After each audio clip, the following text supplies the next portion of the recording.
زور جوهری اما دوربرانان جیاوازی میره نوبات عراق ایران ماذا رؤيتك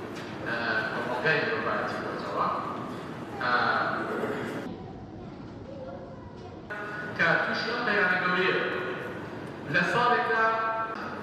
يعني بحسب فيديو تعرف بكسي دیارە ئێمە کوسەنتەری پەرەپێدانی لاوان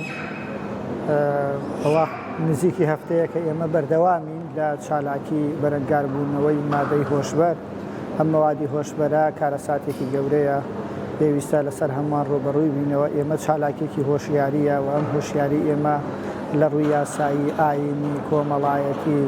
تەندروستی دەرونی لە هەموو ڕێکەوە ئێمە باسی لێوە ئەەکەین. ئێمە چەند ڕۆژە بەردەوام لە شارەکان خەریکین و پەیاممان بۆ گەنجان و بۆ لاوان و پەیامەکانی ئێمە بۆ مامۆسایانی ئاینی بۆ مامۆسایانی پەروەردەکار کە بە جددی ئەمە کارەساتێکە بە شێوەیەکی نەرم بە شێوەیەکی خشکەی ڕووی لە هەموو پیچە و کۆڵان و خەڵک و خانەوادەیە کردووە. کاتێکە زانی ڕۆژگار بەواگات کەسێک بێتە تەنیشتی تۆ بڵێ من مەوادی هۆشبەرم هەیە ئەیفرۆشم. پێویستە ئێمە هەمومان ڕوبەڕووی ببینە بۆ ئێمەم چالاکیمان دەست پێکردووە مەترسێکی گەورە ئەزانین و ئامارێکی زۆرمان بیستووە و ئەیزانی لە خەڵکانی پسپۆڕ لە دەستگای ئەمنی لە خەڵکانی یاسایی. بۆیە ئێمە بە هەموو شێوەکان کارەکەین بۆ ئەوەی ڕوبەڕووی ئەمە ببینەوە بە پەیامێکیش بە حکوومەت و دەسەڵاتە دەین کا بە جددی خەمێکی لێ بخۆ ئەگەر نا کارەساتێکی گەورەی لێ ئەکەوێتەوە پاشە ڕۆژ هەمومان تایدا خەسارەمەند ئەبین ئەوێ بە هەمومان ڕوبەڕووی ببینەوە.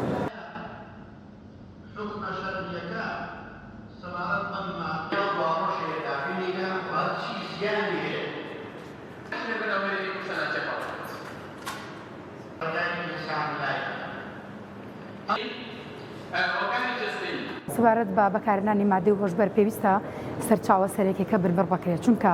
هەر ئیش لەسەر گەنجان بکرێت، ئیش لەسەرەوە بکرێت و کەسانی کە بەکاری دێنن عقوبە بدرێن و دواتر دێنونەوە کۆمەڵگای چارەسەرێکیان بۆ ناکرێت، ئەوە هەر بەردەوام دەبێت. بۆیە زۆر گرنگە سەرچاوە سەرەکیەکە چییە، چێ بازرگانی مادەی هۆشبەرەوە دەکرێت، ئەم کەسە عقوبە دەدرێت. ئایا کەسە دەسەڵاتدارە هەر کەسێکە چکە با یاسا تەنیا بۆ هەژار و فەقیرەکان نەبێ، با بۆ دەسەڵاتدارەکانیش بێ. ئەمان ئەگەر عقوبە بدرێن، ئەمان ئەگەر چاک بکرێن، دواتر بەکارهێنەرەکانی تریش دوای ئەوەی کە عقوبە وەردەگرن بتوانن لە سجنەکان چاکسازیان بۆ بکرێت، بتوان لە سجنەکان بەردەوام کەسانێکە بێ ئامۆژگاریان بکەن ڕاوێژیان لێوەرگیرێ، بۆی کە ئەمەی کە کردویانە لە ڕابردوو لە داهاتوو دانەیکەنەوە بە تەندروستیەکی زۆر باشەوە بێنە ناو کۆمەلگا بۆی بتوان زۆر باشی ژیان بکەن. و یەکێک لە هۆکارە هەرە سەرەکیەکانی ئەوەی کە گەنجان مادەی هۆشبەر بەکاردێنن ئەوەیە کە فەراغیان زۆرە، چونکە گەنج کاتێک فەراغی زۆر بوو دەست دەکە بە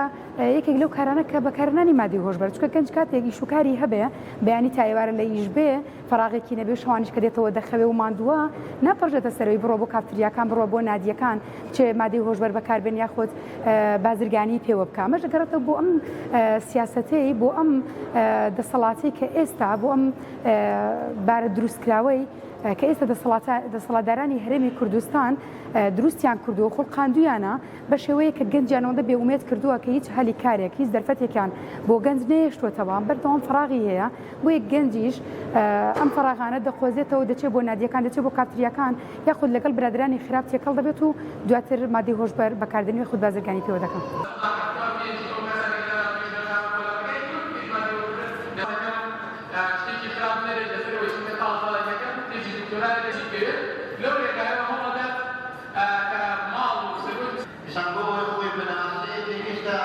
فلسفه بوني وحكمه بوني